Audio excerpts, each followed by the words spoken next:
Hello everyone, good morning to all of you. मैं अमित कुमार श्रीवास्तव आज लेकर आया हूं आपके लिए काफ़ी इम्पॉर्टेंट क्लास। ये क्लास उन विद्यार्थियों के लिए है जो जनरल कंपटीशन की तैयारी करते हैं और जनरल कंपटीशन की तैयारी नहीं भी करते हैं। यह क्लास दोनों के लिए काफ़ी उपयोगी है, इसलिए वीडियो को स्किप ना करें और वीडियो को शुरू से अंत तक आप ज़रूर देखिए और इससे लाभ उठाइए। मेरा channel English expo with Amit sir को सब्सक्राइब कीजिए, लाइक कीजिए, शेयर भी कीजिए ताकि ज़रूरतमंद विद्यार्थी भी इसे लाभ ले सके। तो चलिए मैं अपने क्लास को स्टार्ट करता हूँ। आज जो मैं क्लास लेकर आया हूँ वो है आपका फिक्स्ड प्रीपोजिशन। फिक्स्ड प्रीपोजिशन ऐसे तो बहुत सारे हैं, सभी प्रीपोजिशंस को एक वीडियो में कवर करना बहुत ही मुश्किल काम है, इसलिए मैं अलग तोड़ कर इसे वीडियो बनाऊंगा और फिर मैं अपलोड करते रहूंगा। तो चलिए आप ये क्लास शुरू करते हैं। आज का जो पहला जो मेरा है वो है एग्री, AGREE एग्री। एग्री का हिंदी आप लोग को पता है, एग्री मीन्स क्या होता है? सहमत होना। एग्री मीन्स सहमत होना। तो एग्री के साथ डिफरेंट काइंड्स ऑफ प्रीपोजिशन का प्रयोग किया जाता है और वो सब हम लोग देखेंगे। तो एग्री के साथ पहला जो प्रीपोजिशन है वो होता है with. Agree with somebody. Somebody means living things, किसी व्यक्ति के साथ। जब आप किसी व्यक्ति के साथ उसके बातों से, उसके कोई दिए गए कोई कामों से, आप सहमत किए गए कामों से जब आप सहमत होते हैं तो लगाएंगे एग्री विद समबडी। जैसे कह सकते हैं I agree with you.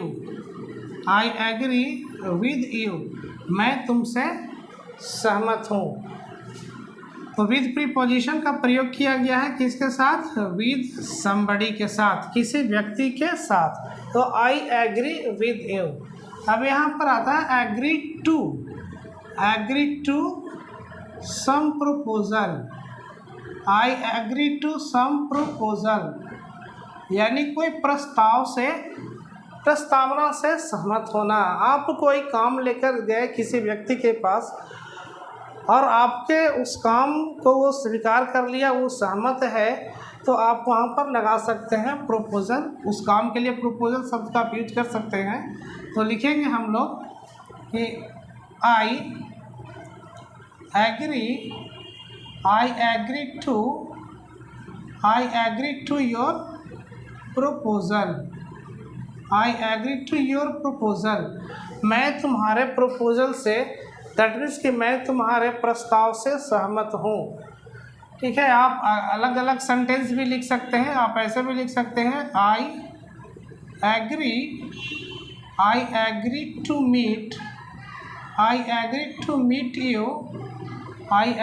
Meet you next week. मैं तुमसे अगले सप्ताह मिलने के लिए सहमत हूँ। दैट मीन्स कि मैं तुमसे अगले सप्ताह मिलूँगा। तो आप यहाँ पर इस तरीके से भी प्रयोग कर सकते हैं। अगला जो हमारा है वो है arrive. ARRIVE arrive. Arrive means क्या होता है? अराइव मीन्स होता है पहुँचना। आप शायद इसके बारे में जानते होंगे। अराइव मीन्स पहुँचना। तो पहुंचना, एक छोटे भी जगह पर पहुंचा जाता है और एक बड़े जगह पे पहुंचा जाता है। तो अराइव के लिए, इसके लिए हम लोग प्रयोग करेंगे arrive at a smaller place. जब छोटे जगह पर अगर हम पहुंचते हैं तो वहाँ पर एट प्रीपोजिशन का प्रयोग किया जाता है। जैसे लिख सकते हैं हम लोग ही arrived at the station। He arrived at the station, वह स्टेशन पर पहुंचा। तो यहाँ पे एट स्टेशन का प्रयोग हम लोग करेंगे। ही अराइव्ड एट द स्टेशन। अब यहाँ पे अराइव के साथ इन का भी प्रयोग होगा। Arrive in bigger place. Bigger place पे बड़ा जगह, ठीक है। तो arrive at a smaller place, जब छोटे जगह पर अगर कोई पहुँचे, हम पहुँचे, आप पहुँचे, कोई पहुँच जाए, किसी को इन्फॉर्मेशन देना हो तो अराइव एट लगाइए, अराइव एट। और जब बड़े जगह पे पहुँचते हैं तो वहाँ पर अराइव इन का प्रयोग किया जाता है। जैसे लिखेंगे ही अराइव्ड, ही अराइव्ड इन गया, वह गया पहुँचा। ही अराइव्ड इन गया, वह गया पहुँचा। चूँकि गया क्या है, एक बिगर प्लेस है, एक बड़ी सी जगह है,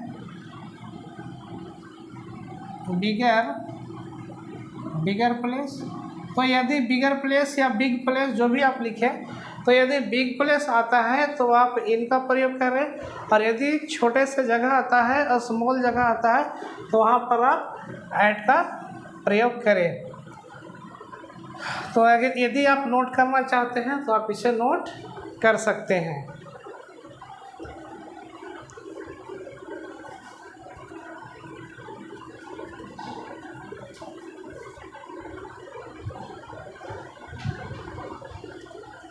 चलिए, तो अब मैं अगला आपको बताता हूँ।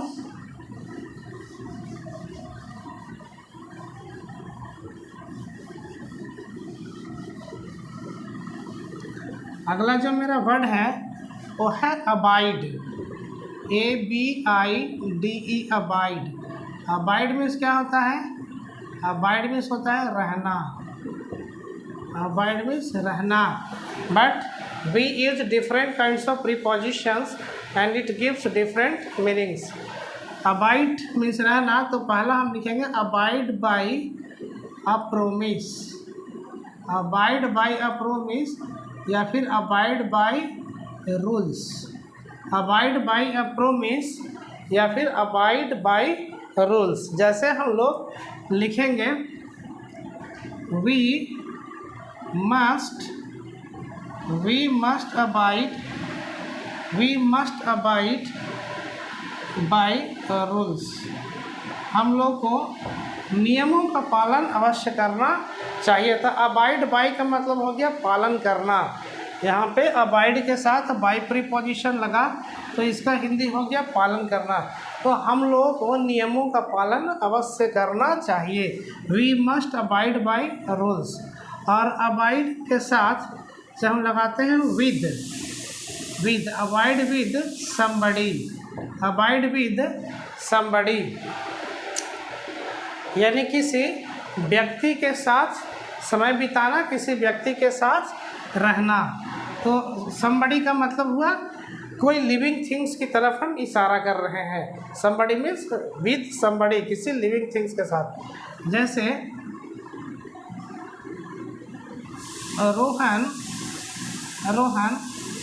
Abides, Mohan abides with Sohan, Mohan Sohan के साथ रहता है। तो यहाँ पे अबाइड विद मीन्स रहना। तो रोहन अबाइड्स विद सोहन, रोहन सोहन के साथ रहता है। यहाँ पर एक और आएगा अबाइड इन या एट अ प्लेस, अबाइड इन या एट प्लेस। मैं आपको पहले ही बता चुका हूँ कि इन बड़े जगहों के लिए और एट छोटों जगहों के लिए इस्तेमाल किया जाता है, यूज किया जाता है। तो उस अनुसार यहाँ पे हम लोग इसको यूज भी करेंगे। जैसे यहाँ पे लिख सकते हैं Rohan abides, Mohan abides with Sohan in Delhi, Mohan abides with Sohan in Delhi. तो अबाइड्स विद हुआ यहाँ पर और अबाइड इन भी आ गया, दोनों भी आ गया। तो दिल्ली क्या है आपका? बिग प्लेस है।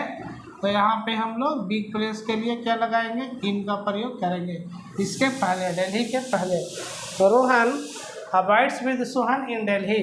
रोहन सोहन के साथ दिल्ली में रहता है। अब अबाइड इन का प्रयोग, ऐड का प्रयोग हम लोग करेंगे छोटे जगहों के लिए। जैसा लिख सकते हैं आई अबाइड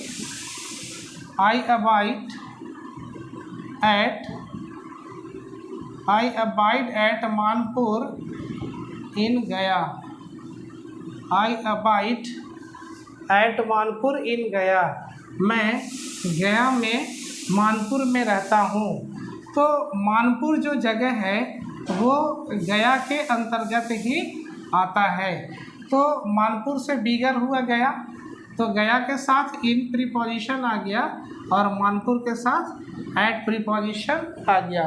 तो अबाइड, एट और विद अ प्लेस का यूज़ हम लोग यहाँ पे करेंगे। चलिए, अगर इसको उतारना है आप उतार लीजिए, कॉपी कर लीजिए, फिर मिलते हैं।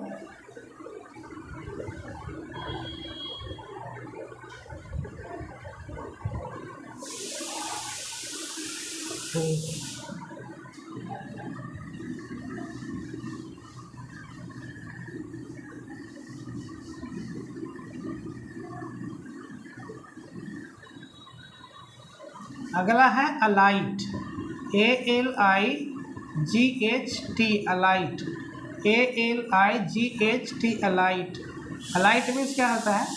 अलाइट मीन्स होता है उतरना। अलाइट मीन्स उतरना। जब आप ट्रेन से उतरते हैं, बस से उतरते हैं, तो वहाँ पे हम लोग अलाइट का प्रयोग कर सकते हैं। तो अलाइट के साथ क्या आएगा? Alight from, alight from a carriage, CARRIAGE, carriage. Carriage means वाहन, ढोने वाला। जहाँ से हम एक जगह से दूसरे जगह जाते हैं उसके लिए यूज़ करेंगे कैरिज। तो हम लोग लिख सकते हैं तो अलाइट फ्रॉम कैरिज। जैसे आई अलाइटेड from the bus, I अलाइटेड from the bus, यानी मैं बस से उतरा। तो अलाइट फ्रॉम बस, अलाइट फ्रॉम अ कैरिज। तो आई अलाइटेड फ्रॉम ए बस। या फिर इन द प्लेस ऑफ बस you can also right train, आप ट्रेन भी रख सकते हैं। ठीक है, आई अलाइटेड फ्रॉम द बस और ट्रेन, और जो भी आप किसी भी चीज़ से उतरते हैं, कोई वाहन हो, तो उसके लिए यू कैन यूज़ अलाइट। अगला होगा alight on ground, alight on ground. Ground माने भूमि पर, जमीन पर। जब उतरेंगे तो क्या लगाएंगे? ऑन प्रीपोजिशन लगाएंगे। जैसे लिखेंगे ही अलाइटेड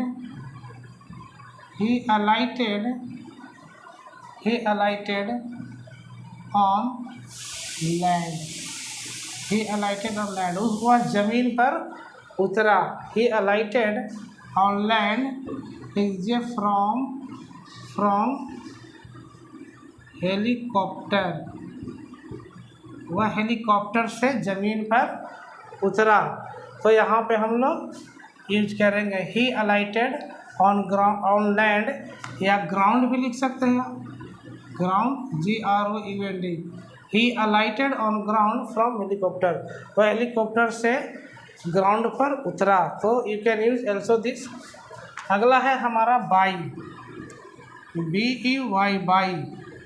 बाई मीन्स क्या है? आप लोग जानते हैं, बाई बहुत ही आसान है। बाई मीन्स क्या होता है? खरीदना, खरीदना। बाई मीन्स खरीदना। तो by from a person, by from a person और शॉप। जब किसी व्यक्ति से या किसी दुकान से जब कोई सामान आप खरीदेंगे तो वहाँ बाई फ्रॉम पर्सन और शॉप का प्रयोग हम लोग करेंगे। जैसे लिखेंगे we bought a shirt from the shop, from shop. हम लोग शॉप से यानी दुकान से एक शर्ट खरीदे। तो बाई का दूसरा रूप बाउट होता है, बाई फ्रॉम शॉप। ठीक है, यहाँ आप ए लगा सकते हैं या द भी लगा सकते हैं। अगर डेफिनिट है तो द लगा दीजिएगा। आगे है हमारा पर्सन से भी है, जैसे I bought a book from my classmate. I bought a book from my classmate. बचपन में जब हम लोग पढ़ते थे तो क्या करते थे, जैसे ही एग्ज़ामिनेशन होते थे, फाइनल एग्ज़ामिनेशन होते थे, जब हम लोग क्वालिफाई करते थे, एग्ज़ाम्स पास कर जाते थे, अगले क्लास में गए तो हम अपने क्लासमेट से या जो सीनियर भैया लोग होते थे उनसे हम लोग किताब को खरीद लेते थे आधे दाम पर। तो वहाँ पर लिख सकते हैं I bought a book from my classmate, मैं अपने क्लासमेट से, या फिर आप यहाँ पर लिख सकते हैं फ्रॉम माई सीनियर्स, मैं अपने सीनियर से किताब खरीदा। तो वो पर्सन में आ जाएंगे।